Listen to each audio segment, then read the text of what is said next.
I'm Dutch, and let's react to the Americans. Hello, and welcome to my channel.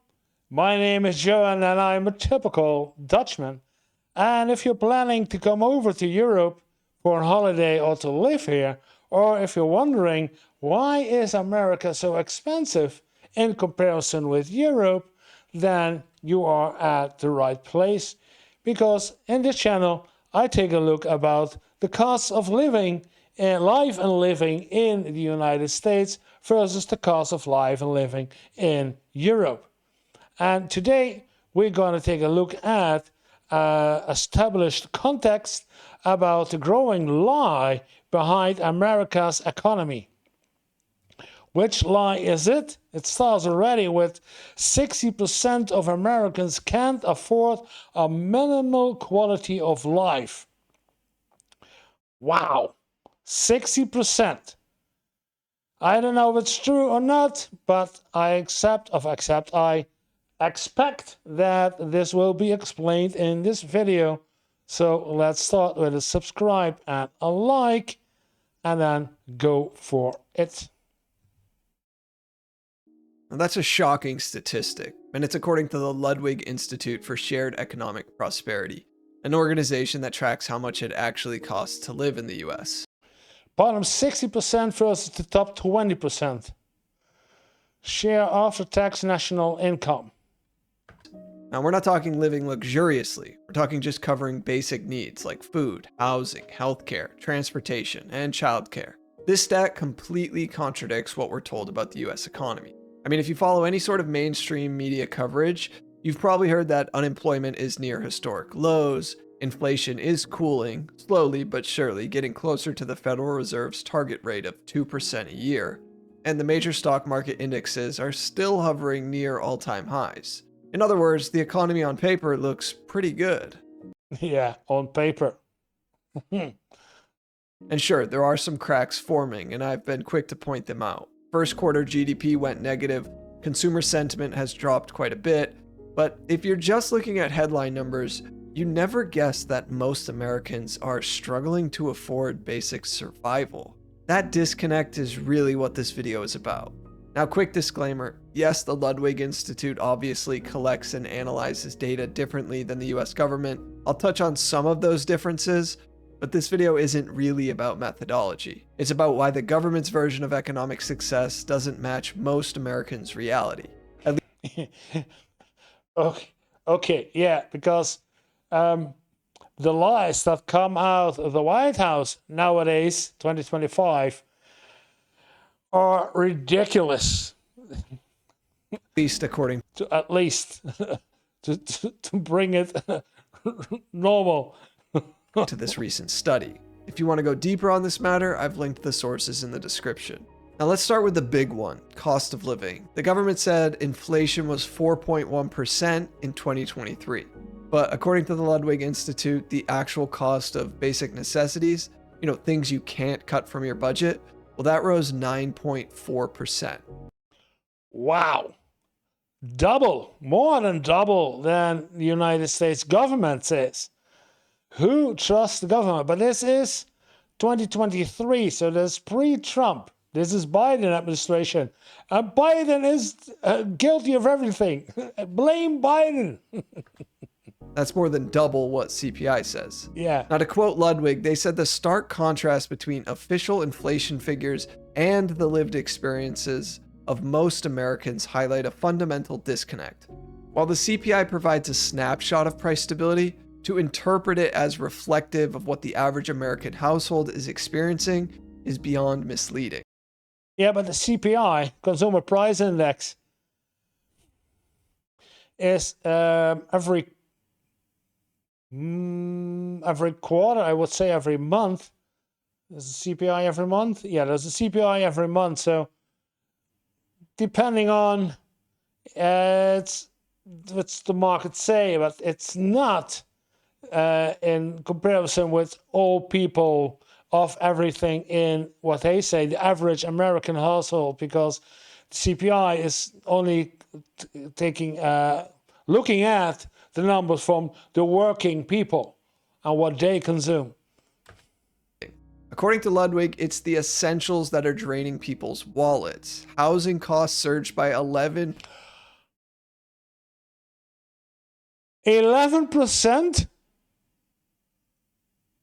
rent or buy.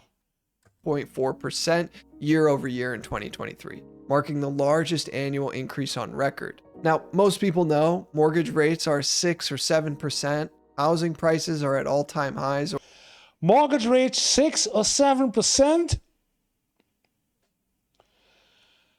I have to look it up, but my mortgage rate is about, and I really have to look it up, I guess 2.3 or 2.7 at the moment.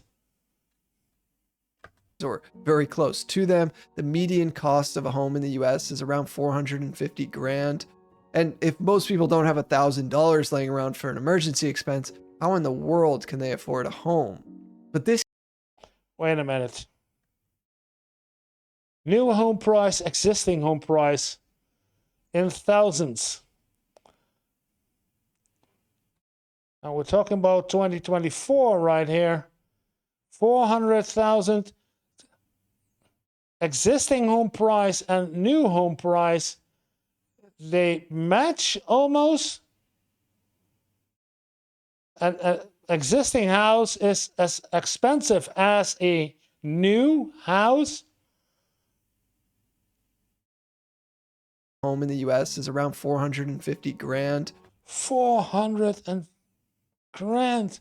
Oh man. And if most people don't have Most Americans can afford $1,000 emergency expenses, report finds. Which report of January 2025? $1,000 laying around for an emergency expense, how in the world can they afford a home? But this huge increase in housing costs isn't on its own. Transportation expenses, well, those rose by 14.6%. Oh. And you need to have a car to get to your job, to get income at all. If you don't have a car, then you are, doomed almost. 7%, largely driven by higher insurance premiums and financing costs, despite a decrease in gas prices. Higher insurance prices for cars. Yeah, there are too many accidents. If they train and teach the drivers better, get a better education about how to drive a car, there would be less accidents. Less accidents means less payments by the insurance, means the insurance premium can go down. So health insurance premiums health insurance 8%. increased by 7.9%, adding to the financial strain on households. And food prices went up by almost 4.5%, impacting the daily living costs for every American. These escalating costs contribute to a broader issue. But since 2001, the TLC has risen by 97.4%. CPI is Consumer Price Index, I know, but TLC doesn't say anything. But TLC is 79.4%. While CPI has increased by a little over 72%, indicating that essential living costs have outpaced general inflation for a while. Now in 2023, in terms of income, the bottom 60% of households earn just 22.1% of all disposable income. 2023, the bottom 60% of US earn 22% of all disposable income, while short of 39% they would have needed to cover the expenses necessary for well-being, growth, and upward mobility in 2023. So they're getting more and more in debt. But they would need to earn 39% to meet the minimum quality of life standard. Now, they define this minimum quality of life standard at different levels for different family sizes. Just as an example, for a single person with no kids, they claim you need to make a little over $44,500 a year. Single with no kids, $44,000. I am single with no kids. to make a reasonable living, I need to earn, let's say, 35,000, between 30 and 35,000 euros a year for me to get everything done luxurious, because I come from that point that I made 35,000 a year and then I had no troubles at all. But if you're America, you need 44/7 just to make the minimum. That's crazy. But for couples with 3 kids, that couple would need to make over $130,000 a year.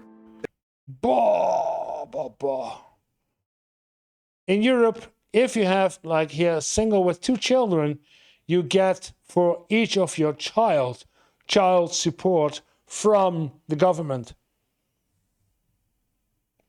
3 kids, that couple would need to make over $130,000 a year.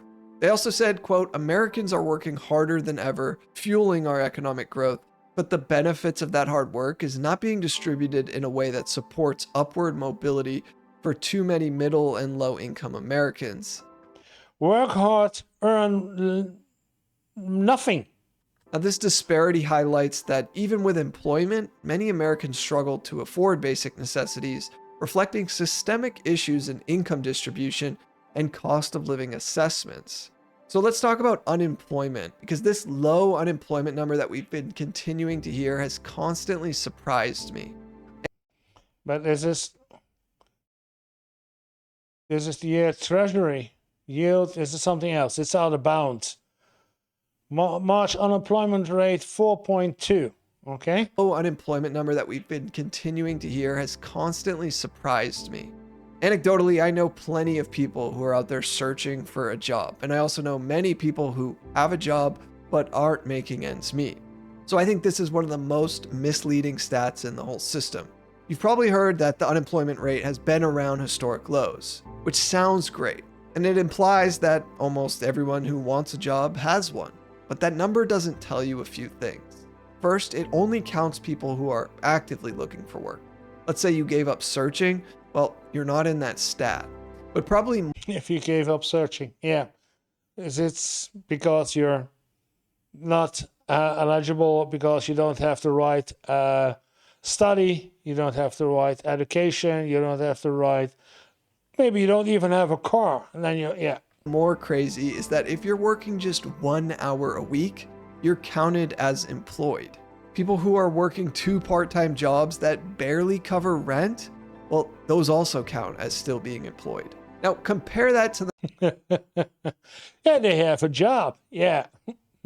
Can they live from the job? No, but that doesn't matter. They have a job. The number from the Ludwig Institute. Their true rate of employment includes people working full-time in poverty wage jobs, people who are underemployed, meaning they're working fewer hours than they want or need, which many large corporations love to give workers less hours than they need or want, but also includes people who have stopped looking but still want work. Well, their number for the true rate of unemployment was almost 24.5% in 2025.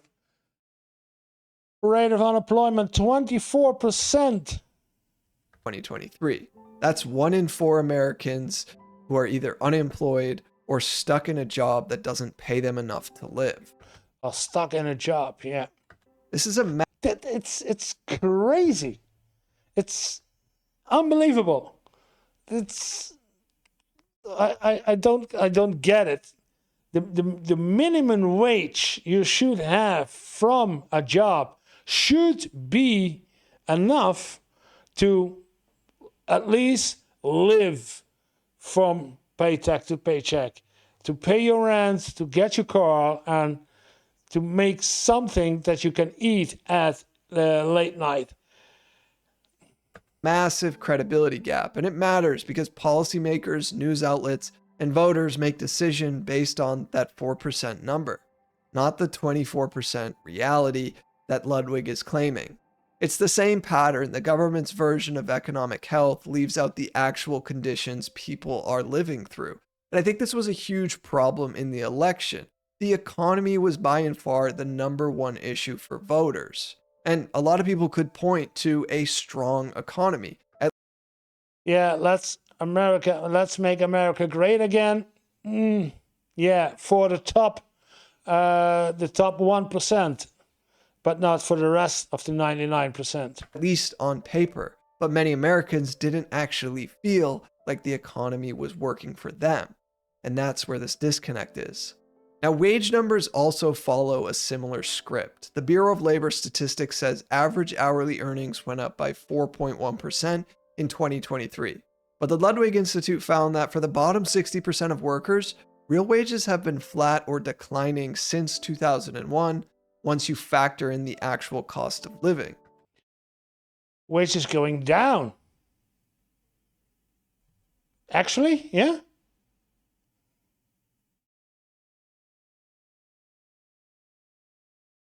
Institute found that for the bottom 60% of workers, real wages have been flat or declining since 2001, once you factor in the actual cost of living. Oh, with the cost of living, but still 60% of the bottom half. 60%. In other words, wages are rising on paper until you try to spend them. Yeah, but that's inflation. Yeah. Looks good, but in reality, it's nothing. Meanwhile, the labor force participation rate, the percentage of working age adults either employed or actively looking, is still lower than it was pre-2008. Many of those who left the workforce did so not by choice, but because the math of modern work just doesn't work for them anymore. So while cable news might be telling you the economy is still strong, tens of millions of people are stuck in jobs that don't pay enough to survive or are essentially shut out entirely. And that gap between the official story and the actual one, well, it's a policy disaster. Because if the people in charge don't really see the problem, or better yet, don't really want to acknowledge it, they're obviously never going to fix it. Yeah, it's the last one. They don't want to fix it because they are rich and they keep on rich because of people who doesn't earn enough, and so the companies earn enough. It's capitalism.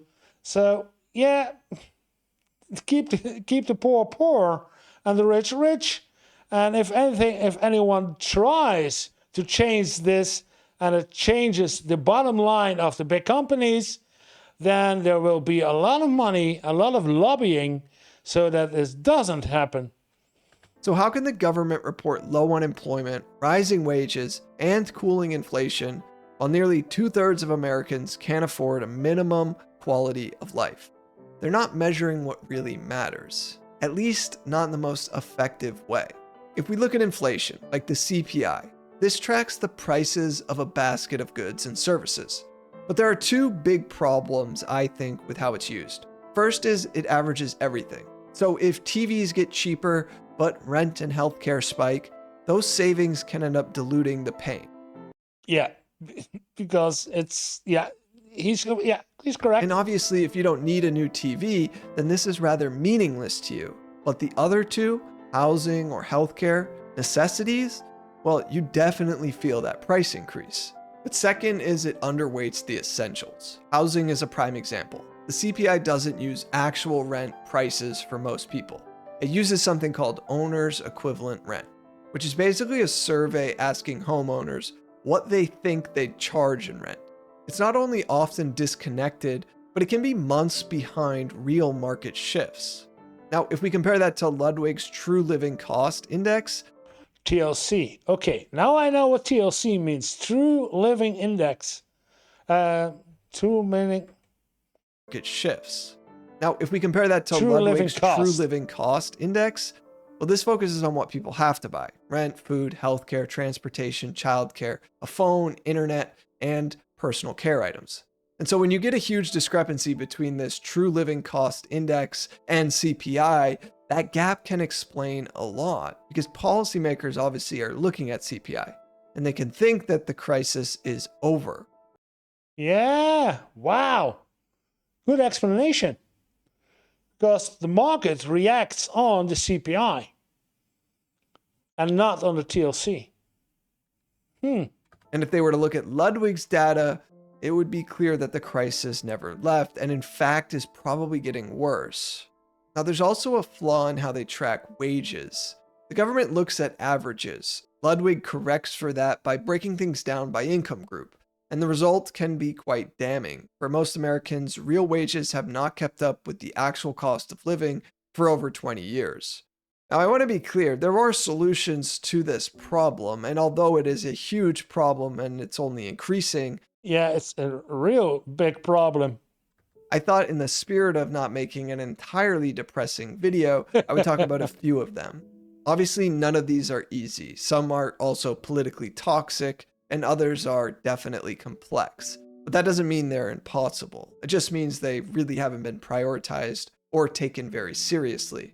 Let's start with probably the most important one that I don't think a politician can really avoid talking about anymore: taxing the rich. Yeah, taxing the rich. They should pay tax. I don't, yeah, I do know why Trump is getting in office, because there's a lot of people who supported him financially so that he could make, but tax the rich is the solution that there should be. The more money you make, the more tax you should pay, not less. And we're not talking about some abstract moral crusade. We have to talk math. But before I do, this is the chairman of market and investment strategy for JP Morgan when he was asked in response to a question about the growing inequality in America and how the government is going to handle just some Yeah, but JP Morgan is one of the biggest investors in markets, etc. So they want to have money. of the national debt in the future. We just saw this report where the top 19 households in America now own 1.8% of all US household wealth. Meanwhile, the bottom 50% own 3%. And, that 1.8% number is up from around, I think it was 0.1% in 1980. In other words, does the level of wealth inequality in America concern you? It concerns me for a number of reasons. First of all, it's terrible for society. It's Does the level of wealth inequality in America concern you? And if things continue, where is this all going? led to massive increased political polarization to the point where the country can't get things done. The percentage of moderates in the House and the Senate are they're at the lowest levels in over 100 years. Some of the priors that have led the administration to pursue certain policies are very clear. When China was allowed into the World Trade Organization in 2001, it was a fantastic boon for profits, a boon for consumers in terms of low prices, but a disaster for manufacturing communities. Industrial production has basically flatlined since that date. So there are important discussions that have to be had about. Yeah, but there's a lot of consumerism, and Americans are buying anything that's a bit interesting. They buy it. I don't know where that's coming from, but Everything it's coming from China. Oh, it looks cheap. It is cheap. Buy it. Do you need it? from tariffs to domestic investment to subsidies to marginal tax rates. Like if you believe that 30 years of globalization left too many people behind, you'd need the kind of superstar A team of policymakers to figure out how to unwind parts of it with a scalpel, focus the benefits on the people who need them while not wrecking the capital markets in the process. Yeah, while not wrecking the capital markets.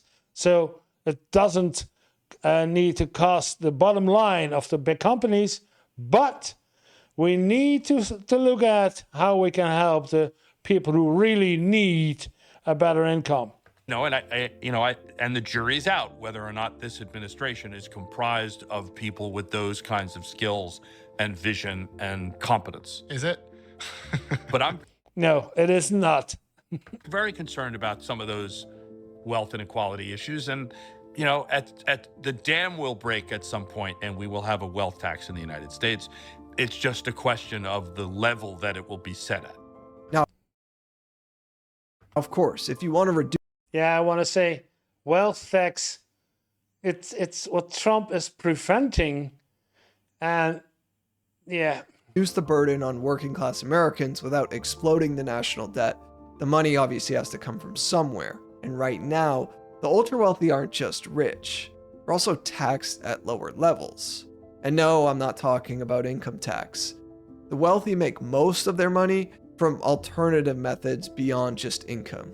The top 1% of households hold more wealth than the entire middle class combined, yet many of them pay lower effective tax rates than nurses, teachers, or police officers, thanks to capital gains loopholes, offshore accounts, and stock-based compensation.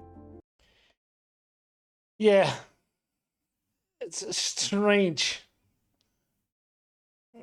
Stock-based compensation, and you get in Europe, and I won't say in the entire Europe because you can go to Monaco.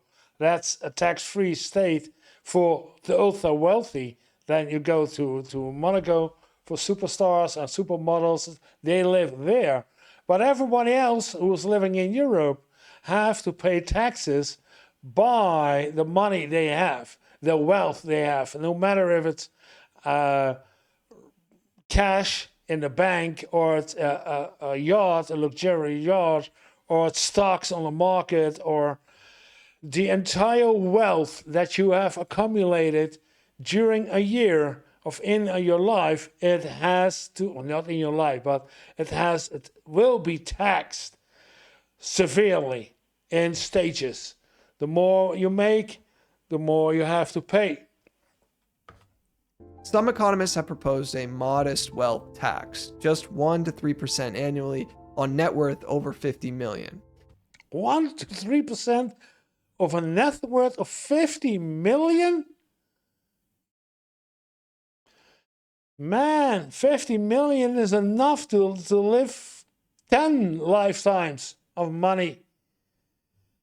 Your grandkids' kids can still live from that money if you have 50 million. So why do you need more? This is according to research by Berkeley economists. They concluded that this could generate up to $3 trillion over a decade.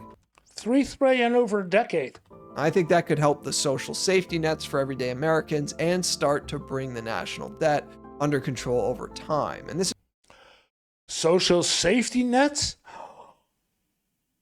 Did he dare to say social safety nets? No one will try to do it. It's my money. This is just one or two potential solutions. I'm not saying it fixes everything, but most policies that try to get anywhere on this matter end up just being blocked.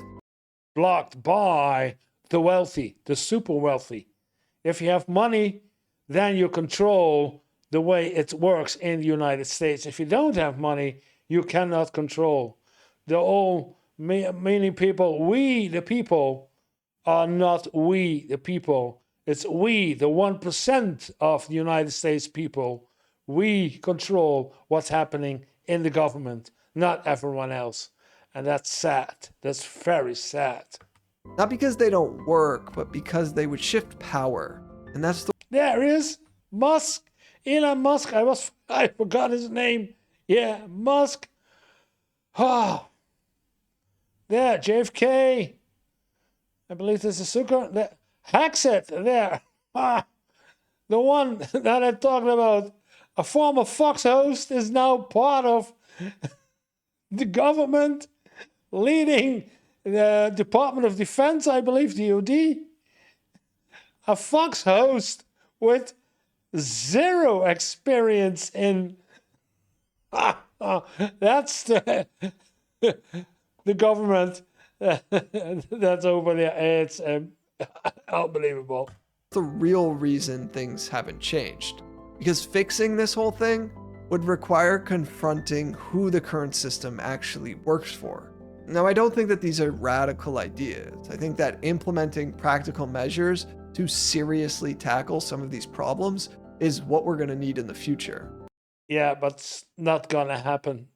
I don't believe that this is gonna happen as long as the wealthy control what happens in the Senate, look at that crazy bill. As long as the wealthy control what happens in the Senate, it's not going to change. But that would mean telling the truth about how broken the system really is. And that's the one thing our economy still can't afford to do. Now, if you want to learn more about wealth inequality in America, which I view as one of the biggest problems our country faces today. Yeah, well, he is right. It's my opinion too. It's crazy how inequality is there and how it's not gonna change. My opinion, I don't see a solution as long as the wealthy control politics, and not the people control politics, but the wealthy control politics. Then I don't see it. I don't see it. The only solution I see for Americans who are really suffering by inequality is, now let's say, get a GoFundMe and move over to Europe. I will not say move over to the Netherlands because you have a problem because we are a housing shortage, but move over to Europe. Nice country like Italy. There are houses, entire villages with houses you can buy for €1. Yeah, you can. There are houses for €1 in Italy. And start there your community and start living, because that's the only solution. Anything else, I don't see it happen in the United States. I really don't. Thank you for watching. If you liked the video, then press like. And if you would press this button, that would mean the world to me. And if you want to see more, then you can see more of my videos on this playlist. And I will see you in that video.